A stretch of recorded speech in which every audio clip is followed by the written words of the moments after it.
Well, it's Tuesday Wrestling, and you all know what that means. That means once again we have NWA Powerrr. This one features two championship matches, the NWA Women's World Tag Team titles, and of course the 10 pounds of gold, the NWA World Heavyweight title. And of course, we had a very special segment called Who Wants to Be a Spectacular, that's judging to see who will be the third member. So it's being judged by Billy Corgan, Russ and Rolando Freeman. That's going to be interesting to talk about. And then, of course, we move on with NXT. As you know, we continue with more qualifying matches for the Iron Survivor Challenge. So this week, Lita decided to pick the match and the participants in both the women's and the men's. So we'll see who advanced in that. And of course, Wesley has an unscored settlement with Baron Corbin, who decided to criticize him. We'll see what happens until then. But of course, there's one big thing that goes on. Uh, did Carmella Hayes did attack Trick Williams? Well, that's still in the open air. We'll talk about that some other time.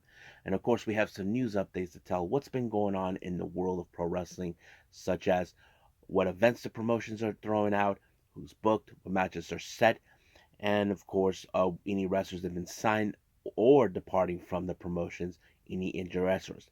But first things first, we're going to be reviewing, of course, another Yoshi promotion.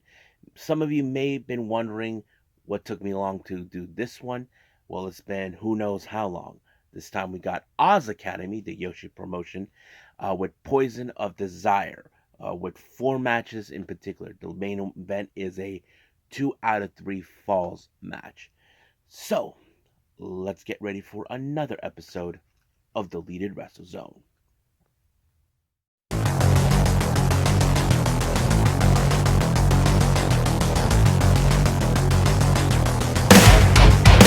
Are you ready? Get up, get up! Get up, get up! Get up, get up! Get up, get up! Get up, get up! Get up, get up!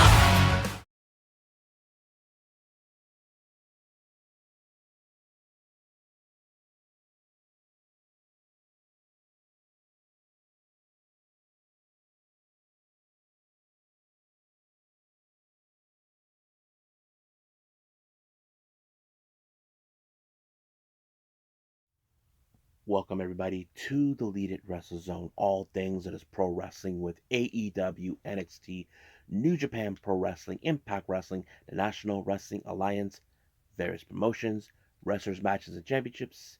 I am your host, J Rod here. So, if you are new to the channel, welcome. This is a channel where we do a lot of reviews on various wrestling promotions, not only here in the States, but also in Japan, Mexico, Canada, Europe, the UK, anywhere in the world where wrestling is not as big, but it continues to grow. We also do discussion videos, talk about various topics such as the wrestlers themselves, the promotions, storylines, or whatever we want to get our hands on. We also do some news updates if I'm unable to put it on this episode, or also some news update alert to give real time what's been going on in the world of pro wrestling and other cool things. So if you like what you see, please subscribe to us. So click on the subscribe button. You'll be getting a lot of daily reviews and other cool stuff here on this channel. But if you like this episode, please give us a like on the like button or a nice comment down below. Now, our very first view, like I said before, some of you probably been wondering if I ever going to do an Oz Academy review. Well, I have done it in the past, but now I get to do it. So if you guys are unfamiliarized with Oz Academy, this is a Yoshi promotion out of Japan, started by Yoshi veteran Mayumi Ozaki, and of course she and her kind of like unit Ozaki Gun actually run the place, but they like to cheat their way through by manipulating the rules. But that's a long story. Now let's get started with our very first match. We have Ram Kaicho taking on Tsubasa um, Kuragaki. So this is a very interesting match because if you guys ever seen Ram Kaicho, she is small as hell, but she's very fast and flexible. But you look at Kuragaki, who is in fact stronger. So it's between strength and speed. However, some may say that maybe speed is the ultimate weapon over matches like this, but excuse me. But however, that wasn't the case because Ram Kaicho ended up on the wrong side of a torture rack and she had no other choice but to quit. Now, our next match, we have a very interesting tag match. We have Ozaki-gun members uh, Kakeru and, of course, Mayuhiki. They take on Zones and Lady Destroyer Hiroyo Matsumoto. Now, this is not the first time that, of course, Zone and Matsumoto actually teamed up. They seem to me, when I look at both Zones and Matsumoto, that they're both like a strong powerhouse group. The reason is this because watching Matsumoto, she is a powerhouse, but introducing Zones, she does have that powerhouse, figure and the mentality for it. So I thought it was a good combination. But however, when it comes to Ozaki Gun, you know for a fact they will intend to cheat their way through to pick up the win, but not this time because it was Matsumoto with a somewhat of a backdrop suplex onto Kageru to pick up the win. So basically, that got out of the way. Now, our next match is a three-way. We have Sayuri Onoi versus Mayumi Ozaki versus, of course, the openweight champion Akino. Now, as I said before, this is a three-way match, but to me, I feel this is a two-on-one scenario. The reason behind this, Sayori Noe and Mayumi Ozaki are part also of Suzuki-gun. Of course, Mayumi is the leader. Sayori Noe is a member of Ozaki-gun, so that kind of sets it up. But however, um, over time I have seen Sayori Noe. She's a bit more how do I say selfish for her own good in some capacity. But of course, there is one thing that I'm sure that they both Mayumi and and Sayuri have in mind. As I mentioned before, Akino is the openweight champion. So basically, if they pick up a win over her, there is the possibility of challenging for her belt. And the one person who actually took that opportunity was, of course, none other than Sayuri Noi. So she picked up the win when she pinned her with the pottering, and it was over right from there. However, in the post match, Sayuri Noi, who is so happy, and of course, with her devilish laughter, she definitely said something to her. I wouldn't be surprised if she issued the challenge for her belt. But however, Mayumi is the one person who I'm sure is not too pleased the fact that she missed an opportunity to pin Aquino. But I'm sure that doesn't care, one way or the other. But that's how it rolls. Now our main event is a 2 out of 3 falls match. Team number one. We have Koihaku and Yu and Karui Onoi. They take on Ryu Mizunami, Sonoka Kato, and Izuki Aoki. Sorry, my bad. It's a very good match. I mean, I know that there's a lot of factors in this match. I mean, Kohaku, Yu, they both have like that strength mentality, like powerhouse. Even though Kohaku is like almost the size of, kind of similar to Saya Ida. That's how it is. But of course, I know that Mizunami and Kato, they have teamed up before. But yes, but the first fall goes to Aoki when she pinned Kohaku. And then of course, second fall, um, Yonayama pinned Mizunami, and then of course the third fall Mizunami won by pinning um, Yonayama. So that's a pretty good match. So basically, Ryu Mizunami, Sonoka Kato, and Izuki Aoki, they picked up the win. So I think that's pretty much it right now with Oz Academy. Um, but yeah, so for right now, let's move on with the next review, and that is, of course, NWA Powerrr.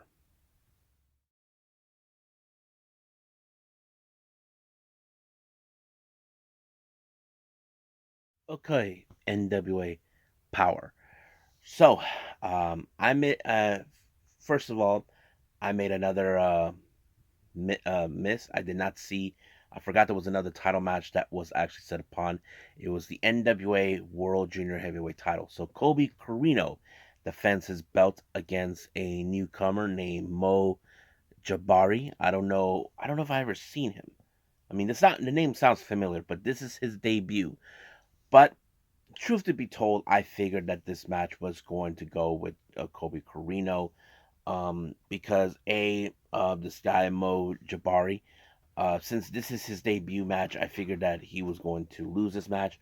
But Kobe was, of course, the exceptional one since he is the guy holding the belt. He was going to pick up the win by applying the DDT, and that was over right from there. Now, uh, at the podium for an interview with Kyle Davis, he introduces Tiffany Nieves. You guys may have seen her in OVW, Mission Pro Wrestling, a few other locations. So Tiffany, on the other hand, decided is like was in fact giving the entire NWA women's locker room on notice that she has her eyes set on everybody. But however, of course, the one question that Kyle Davis made it perfectly accurate. Does she have any intentions to pursue any of the titles? I mean, it doesn't matter if it's the NWA Women's World Title or the tag titles or the NWA Women's Television title. So that's something that, of course, Tiffany Evans will definitely consider. But of course, that's. But however, she does have next week to face Ruthie J, who was the number one contender facing against Kenzie Page, but lost. But we'll see what happens until then. Now, our next championship match is the NWA World Women's Tag Team titles. We have King Bees making their in. I think this is their in-ring debut, taking on Pretty and Power. I have to say, the King Bees, even though they're new to me, I felt that they actually put up a hell of a match against them. But I kind of figured that this match was going to go with Pretty and Power due to the fact that they would try to cheat their way through. When, of course, Ella Envy had forgot her name is King into the pinfall. Kenzie Page, of course, no, Kylie Page actually helped her out to make sure the pin stays. Sooner or later, they probably will lose their belts. But of course, in an interview, Kylie doesn't think there's anybody that is on the same level as them. But don't be surprised. But apparently, she did stated that she will be facing a former champion. She doesn't know who it is, but we'll see. Now, May Valentine, as you know, made her return, but she was not happy to see the one person that she despised, and of course, it's Aaron Stevens. But however, last week everybody took an exception what happened to his monkey ass. If you guys don't remember what happened, he got low blowed after, of course, he screwed Magic Inc. out of the tag team titles opportunity they could have had. But CJ gave the low blow to Stevens, and everybody knows he got what he deserves. But Stevens does not take that kindly, so he decided to put himself in a turkey setup match or something. But however, of course, May Valentine did interview Magic Inc. later on. They seem they don't trust Stevens because, of course, the obvious thing is blunt force trauma is going to be there. And if they're going to be there, then they will be there too to support her. So I'm like wishing CJ can just please humiliate Stevens. He deserved it most. Now, not too long ago, we did have the loser leaves NWA match between Spectacular member Russ Freeman and former member Brady Pierce. But however, it was Russ Freeman who walked out as the victor. So Billy Corgan decided to give them a helping hand to find new members. Now they did each of them did score. Now the first candidates, one is someone you guys may have seen, Mercurio. This is what the scoreboard they gave. Rolando gave him a 2, while Russ and Billy gave him each a 6. Okay. And then later there's Burchell, the next competitor, next applicant. Um, Rolando gave him a 3, while Russ gave him a 9, Billy a 10. So, kind of weird that you got two guys are like in the same page while Rolando's like go in a different direction. Now, our next match, we have a submission style match. We have Blake Troop taking on Koa Laksamana. You probably would have assumed that this match was definitely going to go with Blake because he does have a little bit of the experience of of grappling and submission. So he did put Koa in a somewhat of a figure four lock with an ankle twist on it and picked up the win. So I thought it was very interesting with that. So yeah. Now our last two participants for the Who Wants to Be Spectacular. First one is Tyler Midas. Um, well, Rolando gave him a 10, while Russ a 4, Billy Corgan a 9. And then finally, the next one is Casey Rocks. Well, he had the lowest score. Rolando had a 0, um, Russ 3, and of course, Billy with 2. Kind of weird, but yes. Now, our main event is the NWA World Heavyweight Championship. We have, of course, the big man Tylos taking on EC3. So this is quite a bit of a challenge. I mean, I'm sure EC3 has been in tough spots before, but of course, later on we did see Tyler's tag team partner Daisy Kills get involved, but luckily Jack Stain showed up. I'm sure Jack Stain does not want, of course, EC3 to lose the belt, but it was the presenter by EC3 that put away Talos to retain the title. So that I think that's my general assumption with Jack Stain helping him out. He wants to face EC3 at its best. So hopefully that's the case. We get to see what happens until then. But for now, I think we're done with NWA. Let's move on with NXT.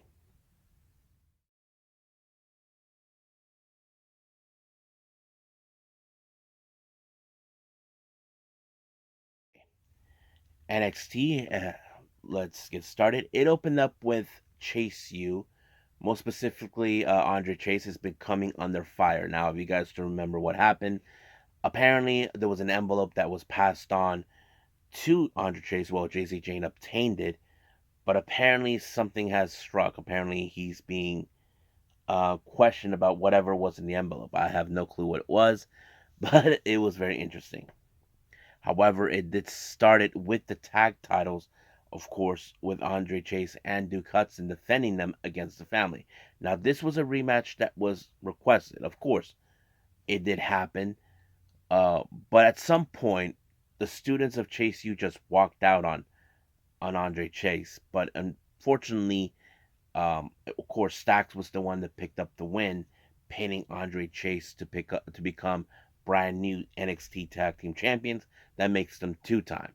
However, two factors took place in the aftermath of this. Now, once again, Andre Chase become under fire by the press and media. JZ Jane had to save him from that. However, because of this, it leads to the doors opening for the next tag champions to find new challengers. Now, we did see, of course, Edris and Nofin Malik Blade there, Nathan Frazier and Axiom. Who else is there? Of course, uh, Hank Walker and Tank Ledger. I'm trying to remember who else. Oh yeah, Briggs and Jensen. And then of course we did see, of course, the cousins, Garza and Cabrillo. So basically, they're fighting about who will be the ones to, in fact, challenge for the NXT Tag Team titles. But Stacks reminded them, both Angel and Umberto, wasn't it you guys losing to the Creed brothers? So that kind of puts it in a very tight spot. So that kind of, you know, goes out of its way. Now, we did see a very interesting interaction in the back with Dominic Mysterio and Baron Corbin. Now, as you know, Dom has been now have to deal with the sudden return of Wes Lee, but Baron Corbin, who likes to disrespect people, saying that he had of their uselessness and all this, basically, Baron Corbin said he'll deal with him once and for all. Now, during a Supernova Sessions that finally returned, their special guest is the Alpha Academy. More specifically, Chad Gable, Otis, I forgot Maxine, and of course, Akira Tozawa. Now we all know what happened last week. They cheated their way, Metaphor cheated their way through to ensure that Noam Dar retains the belt. But however, it appears that Noam Dar found his next challenger, and that is Chad Gable. So that's kind of like an interesting thing that's going to take place. So we'll see what happens until then. I think that's going to happen next week, I believe. Yes. Or I don't know. We'll see. But anyway, um, speaking of Metaphor members, Last Legend is part of the Women's Iron Survival Challenge qualifying match. She faces against one of the winners from last year, Roxanne Perez. I thought this match was very interesting, but however, Metaphor got stuck their nose where they didn't belong, so they were ejected from the ringside by the ref. Now, match was pretty good. You can see a bit of the aggressiveness with Roxanne Perez, determined to get back on top. But however, Jakar Jackson showed up out of nowhere, distracting the ref, but did gave Kiana James, who had her fair issues towards Roxanne Perez, costing her the match when she applied the little big boot on her, and then it was over right from there. Lash Legend earns her ticket to be in as the next participant in the Iron Survival challenge. But don't be surprised if Kiana James does get in that match and Roxanne returned the favor. So that would be something interesting. However, we did see Kiana James bragging about it. But of course, nobody was impressed by her doing that. Uh, let's move on. Anyway, as you know, Lyra Valkyria will be putting her NXT Women's Championship against, of course, Xia Li, who took out her hero Becky Lynch. However, during, of course, a moment, Lyra was studying tapes of Xia Li, knows that she is facing a different competitor. So, but she did get a text from Xia Li for a tea warrior ceremony, basically. Of course, I'm sure that it kind of turned into the negotiation. When will they have this match? And it was later announced that it was going to be next week. Now, our next Iron Survival Challenge, we do have Joe Coffey and Trick Williams. Now, of course, the elephant in the room is still the same story. We saw what happened last week. Of course, people were accusing Carmelo Hayes. Was he the one that attacked, of course, Trick Williams? But it looks more like it was revealed that it was Lexis King who did that. So basically, it was him. But however, Trick Williams, who it was upset for what was going on, uh, lost his composure. He accidentally hit Trick Williams. But however, they said they kind of squashed it. But however, Trick Williams right now has to focus his attention against a much dangerous hombre, and that is Joe Coffey.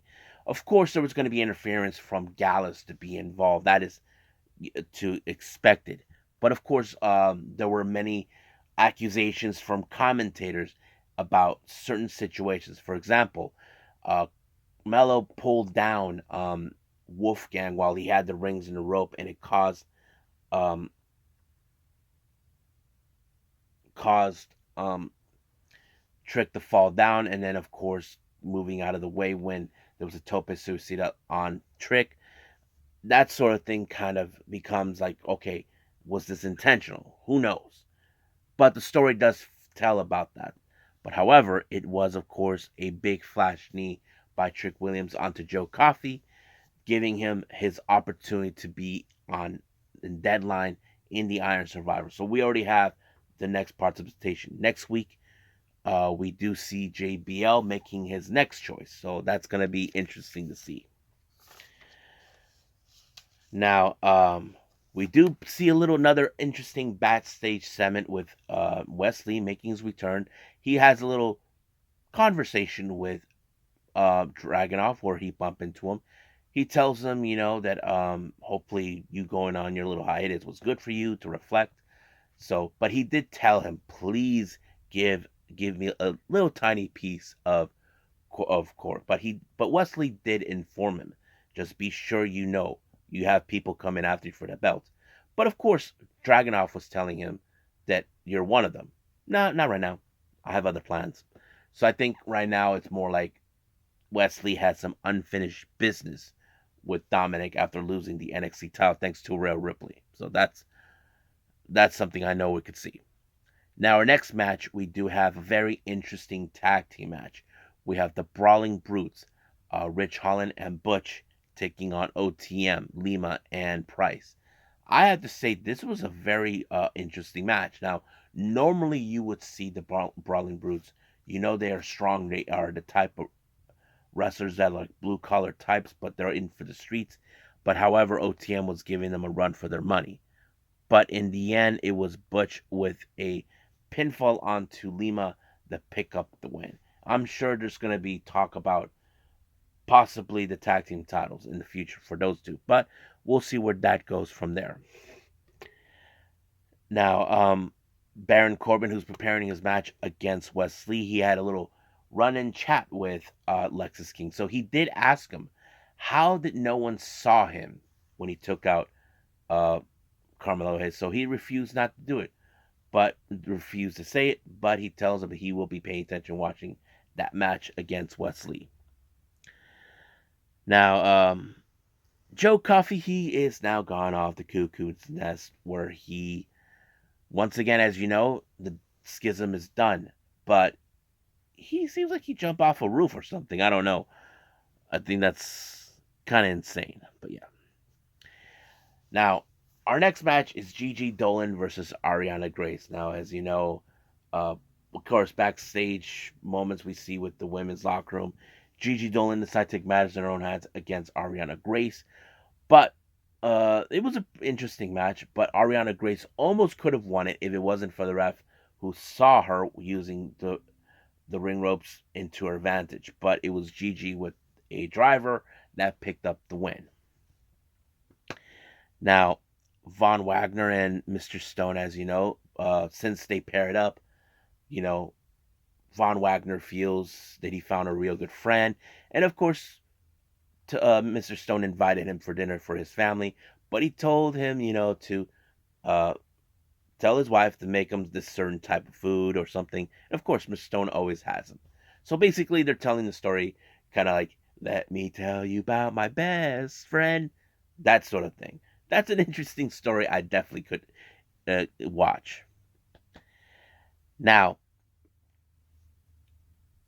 we do get another interview with Mackenzie, but this time we saw the returning Eddie Thorpe. The last time we saw him, he won again in a strap match against Dijak, but he came back, refreshed, clearing his head after getting himself beat up by Dijak after beating him.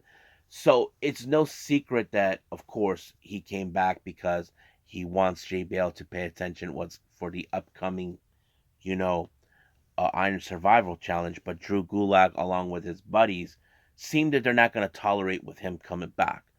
But they think that he cannot handle guys like them. But, of course, Thorpe, well, let's just say he is looking for the challenge for that.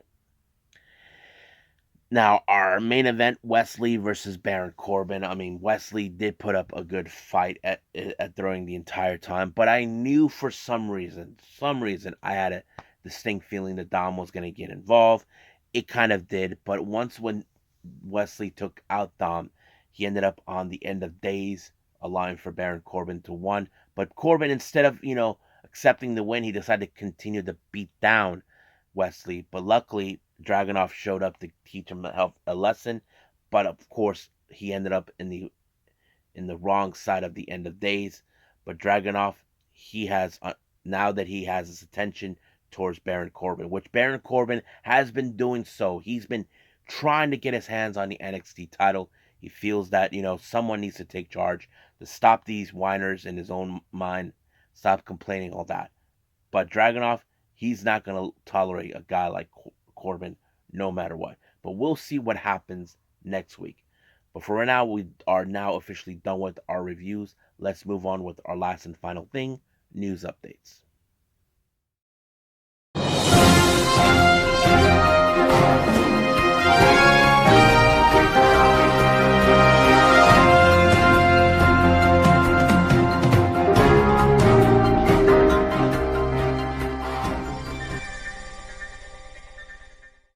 Okay, so welcome to our news update. So this is what we have so far. Now, there's been reports about, of course, the latest recruits for WWE. Now, if you guys remember, certain names have popped up.